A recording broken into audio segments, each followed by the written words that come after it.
A lot of attention is being paid to the numbers that have come out that suggest that the Chinese economy has finally surpassed the Japanese economy to become the second largest in the world. At Stratfor, well, we look at the GDP numbers and we think that they are interesting and that they shed some light on the issue. There's a lot more to it, and the GDP numbers do not necessarily represent strength. And we don't see the Chinese economy as substantially strong.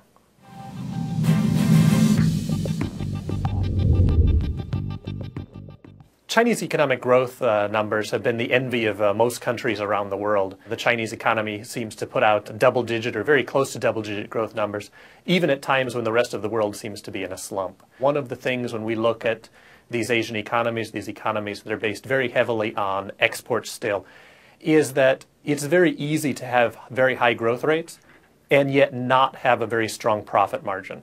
And that's one of the issues that we have to look at when we look at the Chinese is, are they really creating wealth at home, or are they just creating a lot of flow through in their economy?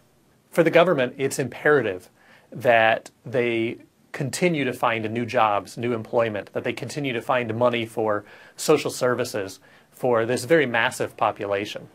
And to do so, the Chinese have relied upon low-cost exports, trying to become the exporter to the world.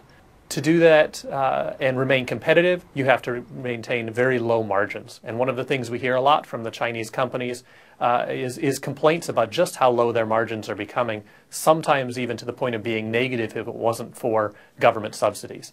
The government and the economists recognize in China that they really need to shift to a more domestic-oriented economy if they want to be strong, that they need to break down the wealth gap, that they need to increase domestic consumption.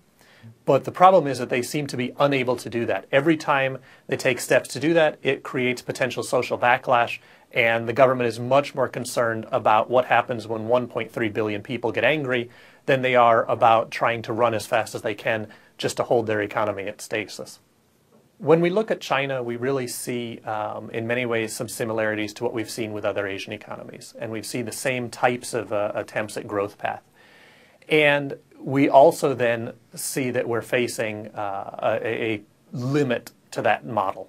So this government is going to be facing a crisis in the not too distant future. And our long-term view is that this model that the Chinese are doing is unsustainable, that the economic crisis is going to become a social and political crisis.